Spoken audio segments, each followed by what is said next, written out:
오늘 우리에게 주시는 하나님 말씀 함께 봅니다. 오늘 우리에게 주시는 하나님 말씀은 마태복음 17장 1절부터 8절입니다.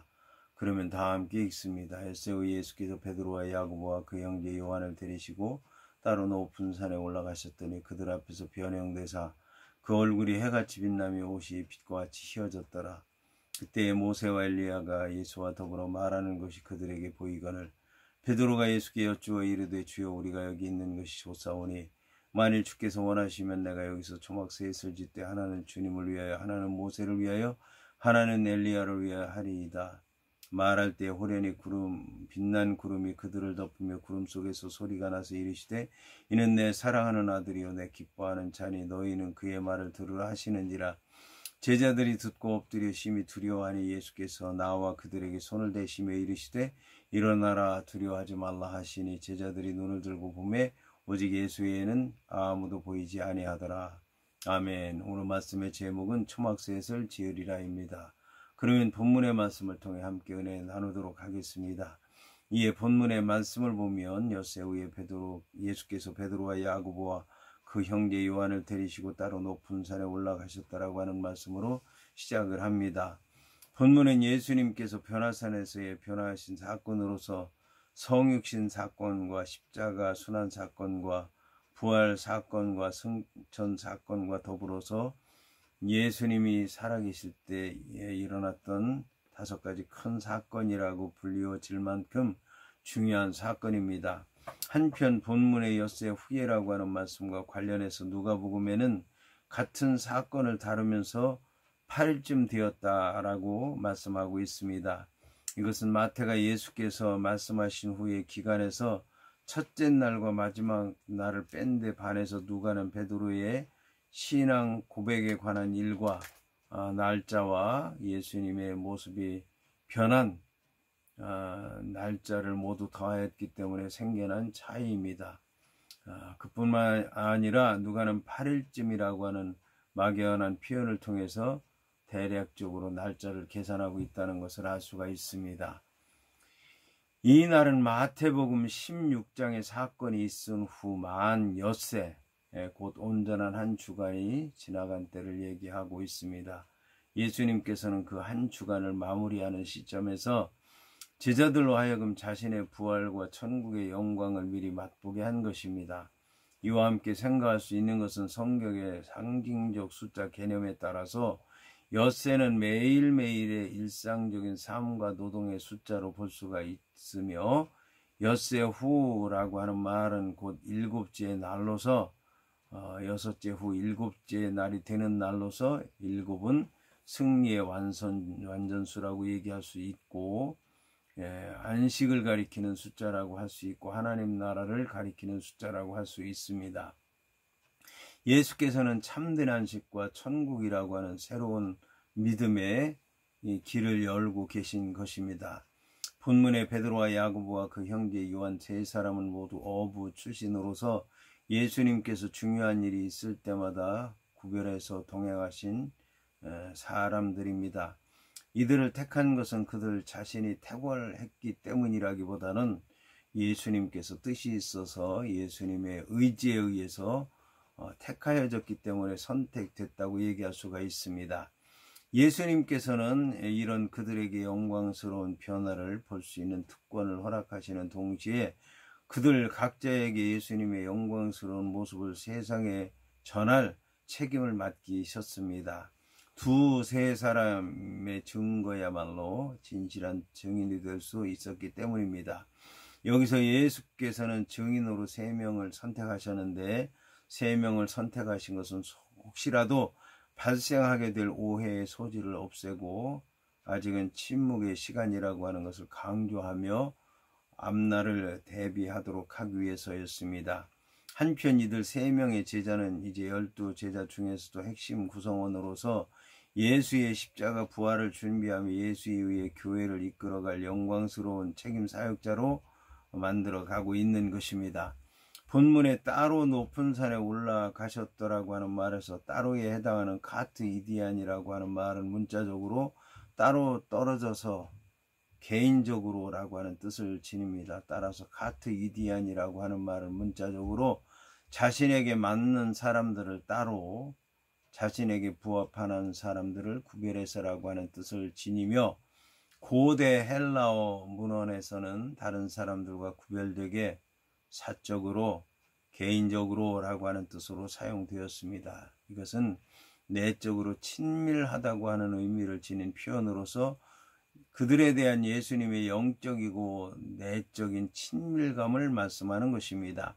이 세 제자들을 예수께서 선별하신 것은 다른 제자들과는 달리 각별하게 주의를 기울여서 교육하시기 위해서였던 것입니다.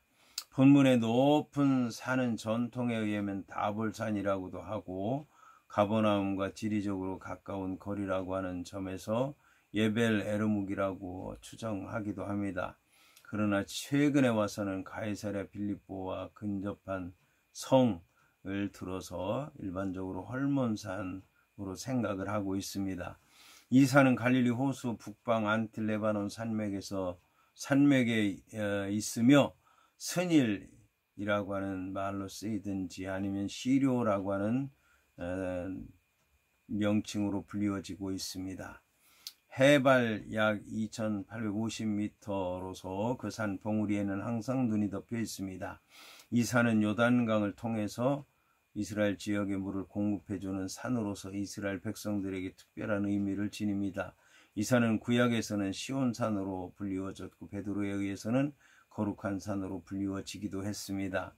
오늘날에는 족장의 산이라고 하는 뜻에서 예벨레시 쉐이크라고 하는 말로 불리워진다든지 눈이 덮인 설산이라고 하는 뜻을 지닌 예벨 에르타탈이라고 하는 명칭으로 불리워지기도 합니다. 이처럼 예수님께서 신적인 영광과 분명한 신적인 나타냄을 드러내 보여주신 것은 예수님의 고난 예고로 말미암아 혼란에 빠진 제자들에게 예수님의 신성과 메시아 직분에 대한 확증과 용기를 심어주시기 위한 것입니다. 이어서 본문은 그들 앞에서 변형되사 그 얼굴이 해같이 빛나며 옷이 빛과 같이 휘어졌다라고 말씀하고 있습니다. 본문에 변형되었다라고 하는 말에 해당하는 메타모르포라고 하는 말은 뭐뭐 속에 뭐뭐와 더불어라고 하는 뜻을 가진 전치사 메타와 형성한다, 모양을 만든다라고 하는 뜻을 가진 모르포라고 하는 말이 결합된 단어로서 모양이 바뀐다라고 하는 뜻을 갖고 있습니다. 한편 모양으로 번역되는 모르페라고 하는 말은 단순히 외형적인 모양을 가리키는 스케마라고 하는 단어하고는 구별되는 단어로서 내면으로부터 진행되는 영적인 변화를 가리킬 뿐만 아니라 외적으로 나타나도록 내적인 성질이 변화되는 것까지 나타내는 단어입니다. 여기서 그들 앞에서라고 하는 말은 예수님의 모습이 변한 사건이 제자들을 위한 예수님의 배려였다고 하는 것을 말씀하는 것입니다. 이것은 예수님의 부활과 승천과 심판 때에 임하실 영광된 모습에 대해서 제자들에게 미리 보여주신 것입니다. 이로 말미암아 예수님께서는 제자들에게 자신이 메시아라고 하는 것을 확신하도록 하셨고 이러한 확신 가운데 제자의 길을 걷도록 하신 것입니다. 본문에 그 얼굴이 해같이 빛나며 옷이 빛과 같이 휘어졌다라고 하는 말에서 태양에 해당하는 헬리오스와도 같이 강렬한 빛이 얼굴에서 빛나며 몸 전체에서 나오므로 그 옷을 뚫고 나와서 감히 근접할 수 없는 거룩한 신성을 나타냈던 것입니다. 만약 해에 해당하는 헬리오스라고 하는 말이나 빛에 해당하는 포스라고 하는 말보다도 더 강렬한 뜻을 가진 빛에 관한 표현이 있었더라면 복음서 기자들은 그 단어를 썼을 것입니다. 이러한 예수님의 광채는 모세의 얼굴에서 빛났던 광채와 비교할 때에 그 정도를 짐작할 수 있을 것입니다. 모세는 하나님의 영광을 가까이 했을 때 그 얼굴의 광채가 빛난 것으로 수건으로 얼굴을 덮었을 때 그 빛이 가리워졌습니다. 이 모세는 하나님께로부터 빛을 받아서 비추었는데 예수님은 그 몸 자체에서 빛이 나와서 빛났던 영광스러운 빛 자체였다는 말씀입니다. 이어서 본문은 그때의 모세와 엘리야가 예수와 더불어 말하는 것이 그들에게 보였다라고 말씀하고 있습니다.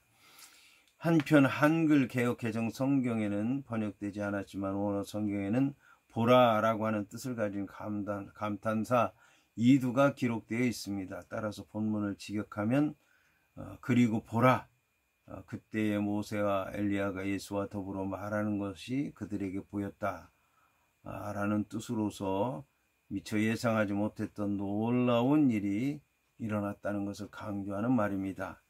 본문은 세 제자들 눈에 갑자기 보인 모세와 엘리야와 예수님의 대화하는 모습에 놀라움을 금치 못했다고 얘기하고 있습니다. 하지만 한글 개정 개역 성경은 생동감 넘치는 원어 성경의 의미를 온전히 반영하지 못하고 있다는 것을 알 수가 있습니다.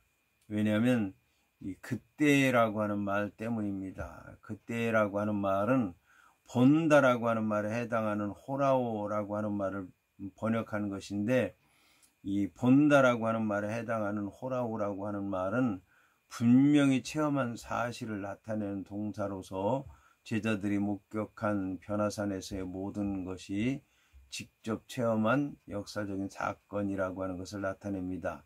그뿐만 아니라 본다라고 하는 말에 해당하는 호라오라고 하는 단어는 수동형으로 사용돼서 자기가 보고 싶어서 주관적인 의지를 가지고 자신의 눈으로 보았다고 하는 것이 아니라 주님이 보여주고 주님이 믿음의 눈을 뜨도록 해서 봤다는 뜻을 갖고 있습니다. 이때 등장한 모세와 엘리야는 구약시대의 율법과 예언을 대표하는 자라고 할 수 있습니다. 따라서 예수께서 이들과 대화를 나눈 사실은 한편으로는 복음의 연속성과 다른 한편으로는 복음의 단절성을 나타내는 것이라고 할 수가 있습니다. 복음의 연속성이라고 하는 것은 구약에 예언된 것이 신약의 예수님을 통해서 이루어졌다는 점에서 이게 연속성이라고 얘기할 수 있는 것이고, 단절성이라고 하는 것은 구약에서 예언한 것을 신약에서 이루긴 했지만 신약에서 이루기 때문에 구약에 예언된 예언이 더 이상 예언으로서 가치를 상실하게 됐다. 자기의 일을 다 했다. 이제는 폐기됐다는 점에서 단절성을 가지고 있다고 하는 말씀입니다. 본문에서 예수께서 모세와 엘리야와 말씀하신 것은 모세가 전한 율법을 이루시기 위해서 예수께서 오셨다는 것을 말씀하시기 위해서요, 예수께서 오신 것은 엘리야가 이루려고 하였던 모든 것을 이루시기 위해서 오셨다는 것을 말씀하는 것입니다. 여기서 모세와 엘리야는 예수님의 증인으로 참석한 것입니다. 그러나 모세와 엘리야는 이미 세상 사람이 아니었던 것이고, 예수께서도 세상 사람들이 아닌 구약의 인물들과 말씀을 나누시는 것이기 때문에 변화된 모습을 보이셨다고 말씀하는 것입니다. 이처럼 예수님께서 변화된 모습을 보이신 것이나 모세와 엘리야가 증인으로 참석한 일들을 행하신 분이 바로 예수 그리스도였습니다. 이에 예수님께서는 장차 있을 일에 대해서 미리 보여주시기 위해서 예수님의 제자들을 이끌고 변화산에 오르신 것입니다. 이어서 본문은 베드로가 예수께 여쭈어 이르되 주여 우리가 여기 있는 것이 좋사오니 만일 주께서 원하시면 내가 여기서 초막새에 설치되 하나는 주님을 위하여 하나는 모세를 위하여 하나는 엘리야를 위하여 하리이다 라고 말씀하고 있습니다. 여기서 주에 해당하는 퀴리오스라고 하는 말은 사람이나 사물을 가진 사람이라고 하는 뜻으로 쓰였거나 아니면 통치하는 자, 결정권을 가진 자, 주인과 같은 뜻을 지녔다고 할 수가 있습니다. 이것은 종이 주인에게 존경과 영예의 칭호로서 일반적으로 부르는 존칭이었습니다. 한편 본문에 엿준다라고 하는 말에 해당하는 아포크리노마이라고 하는 말은 묻는다라고 하는 뜻을 가진 엿준다라고 하는 말이 아니라 대답한다라고 하는 뜻을 갖고 있습니다. 이것은 이제 이 질문이나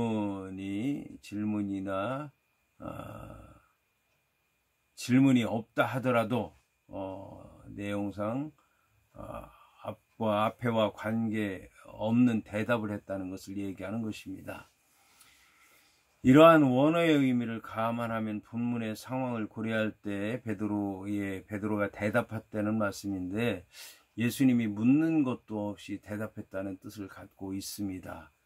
이것은 예수님의 물음이 없는 상황에서 예수님이 당한 상황과 아무 상관이 없는, 분위기에 어울리지 않는 엉뚱한 말을 했다고 하는 뜻을 갖고 있습니다. 그런데 이제 한글 개정 성경에서는 여쭌다고 말함으로써 물었다.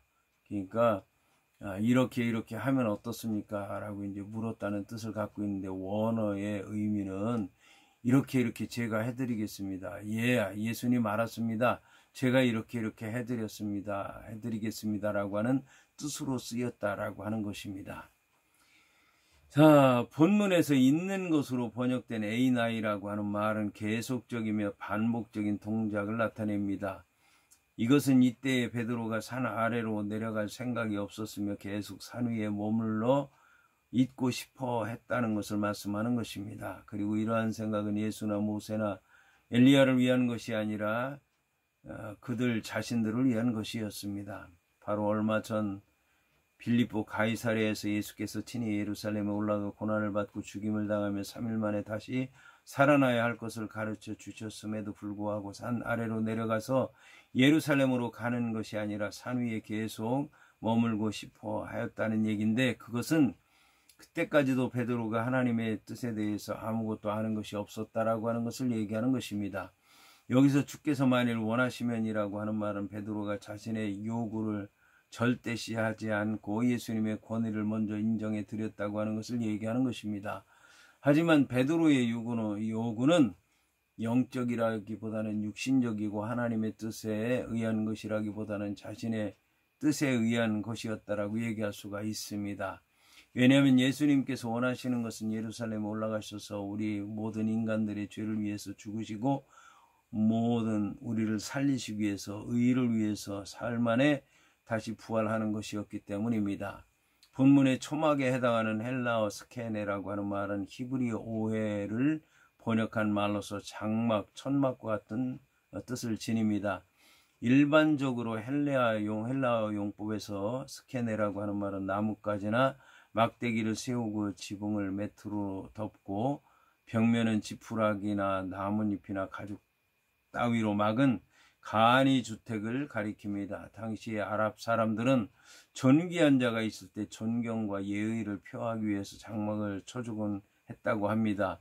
만약 이런 관점에서 베드로가 초막치기를 제의했다면 베드로는 아마 이 안전한 산에서 지금 전개되는 놀라운 영광의 찬란함과 영적인 계시를 오래 지속하고 싶은 심정에서, 그리고 예루살렘으로 향하는 걸음이 지체되거나 아니면 아예 무산되기를 바라는 마음으로 이러한 제안을 했을 것입니다.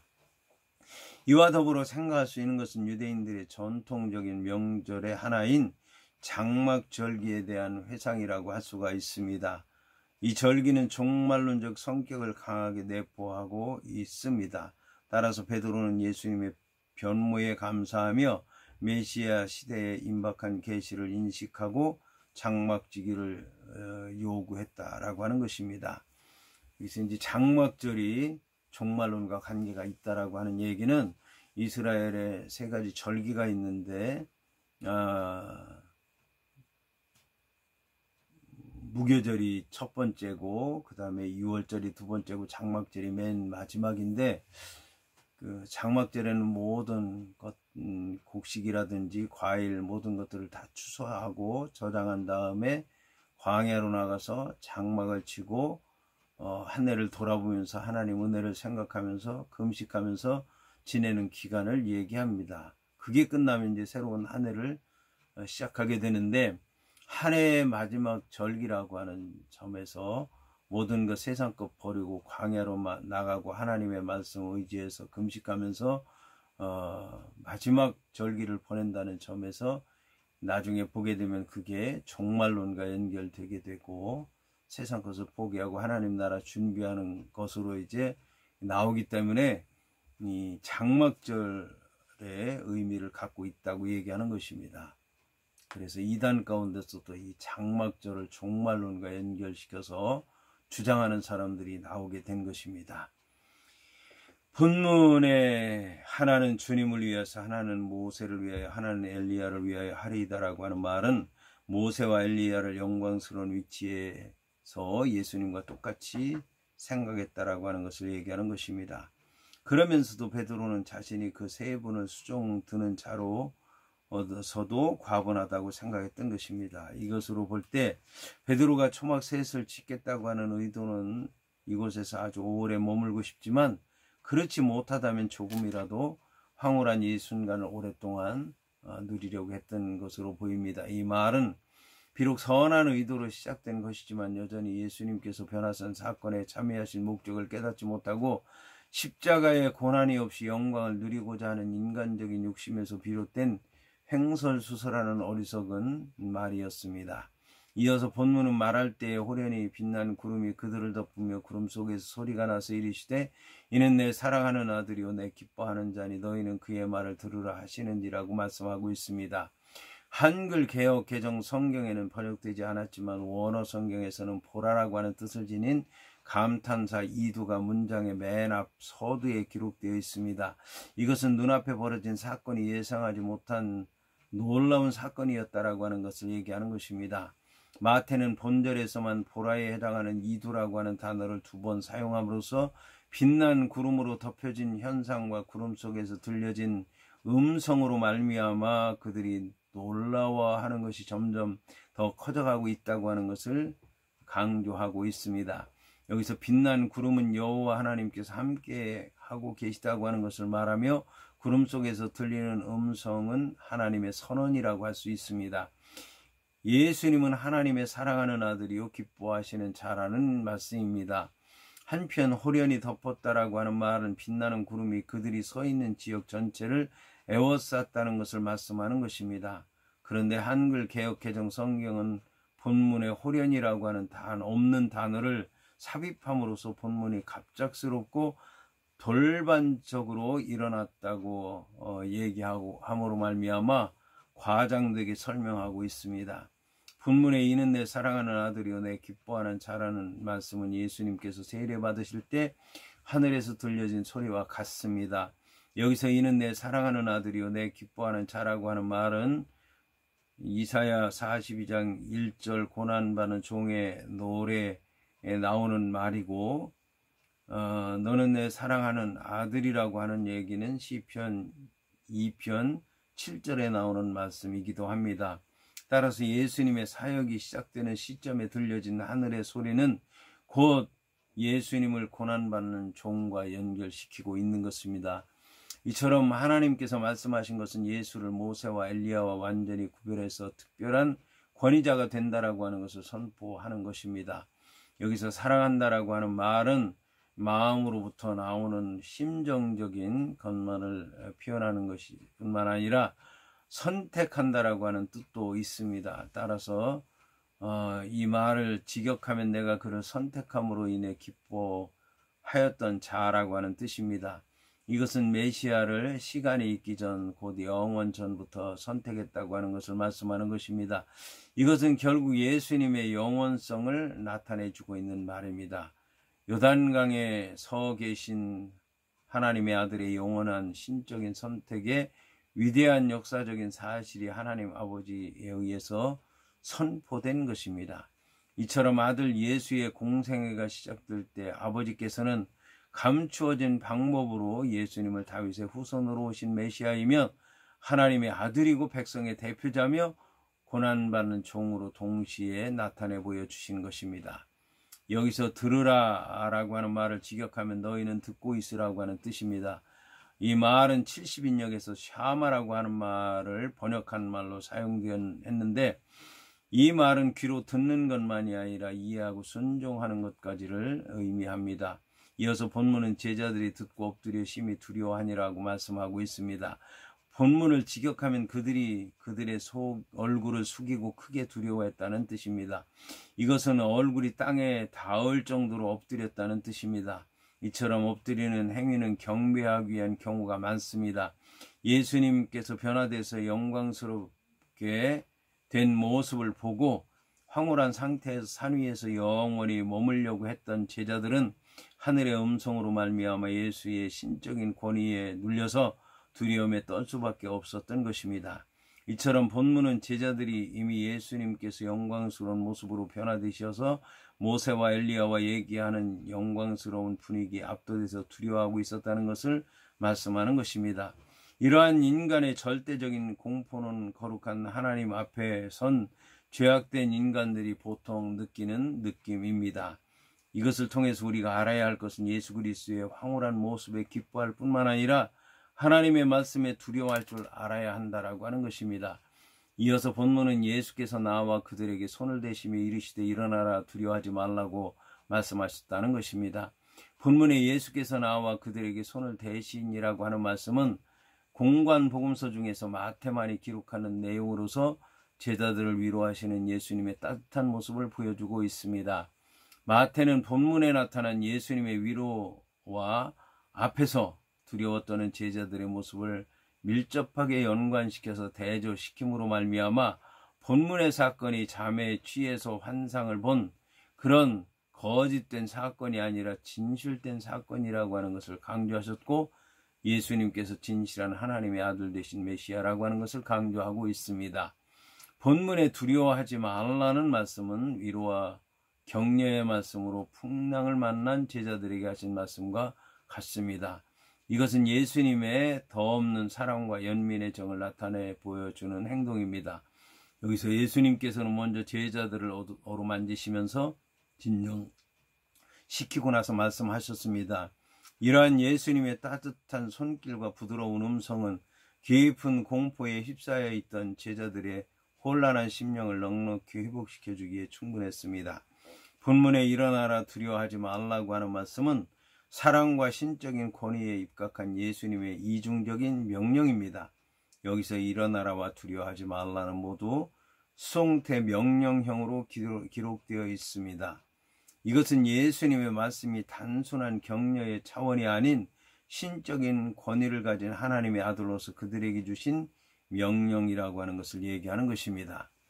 제자들은 자신의 결단이나 힘으로 자리에서 일어나 용기를 회복할 수 있었던 것이 아니라 예수 그리스도의 능력의 말씀이 임하고 그 말씀을 따를 때 공포의 자리에서 일어날 수가 있었고 두려움을 버리고 담대하게 이를 현실로 인정할 수 있었던 것입니다. 예수는 제자들을 향해 공포의 자리를 떨고 일어날 뿐만 아니라 두려워하는 마음을 완전히 떨쳐버릴 것을 말씀하신 것입니다. 이 이중적인 명령은 완전한 구원과 완전한 사랑의 표현이자 오직 예수님만이 인간이 지닌 깊은 공포를 제거할 수 있다고 하는 것을 보여주는 것입니다. 한편 예수님께서 제자들에게 손을 대시며 신체적인 접촉을 하신 것은 제자들에게 사랑스럽게 격려하려고 하는 의도도 있었지만 변화산에서 일어난 모든 일들이 환상만이 아니라 실제로 일어난 사건이라고 하는 것을 깨닫도록 하는데 더 큰 목적이 있었다고 할 수 있습니다. 이어서 본문은 제자들이 눈을 들고 보매 오직 예수 외에는 아무도 보이지 아니하다라고 말씀하고 있습니다. 변화산 사건의 마지막 절은 모든 사건의 초점을 예수 한 분에게로 집중하도록 합니다. 본문의 제자들이 눈을 드니라라고 하는 말을 직역하면 그리고 그들이 그들의 눈을 들었을 때라고 하는 뜻입니다. 이처럼 본문은 제자들이 두려움을 이기고 눈을 뜰 수 있었던 이유가 앞절에 있었던 예수님의 위로와 명령 때문이었다라고 하는 것을 얘기하는 것입니다. 본문에 오직 예수라고 하는 말은 원어상으로 오직 예수 그분만이라고 하는 뜻입니다. 하늘의 음성이 들리고 두려워 말라는 예수님의 음성이 들린 후에는 제자들이 모세와 엘리야는 보지 못하고 예수만을 볼 수 있었던 것입니다. 이것은 모세와 엘리야 즉 율법과 예언의 시대는 가고 이제 예수만이 홀로 남아서 새로운 메시아 시대를 완성해야 한다는 사실을 말하는 것입니다. 하나님의 아들이며 그리스도이신 예수만이 십자가의 고난을 통해서 하나님의 뜻을 이루실 수 있는 것입니다. 그리고 예수님의 부르심을 받은 제자들은 예수님의 구원의 사역을 이어받아서 온 세상에 복음을 전하는 자들로서 예수의 고난에 동참하며 부활의 영광을 누리게 될 것입니다.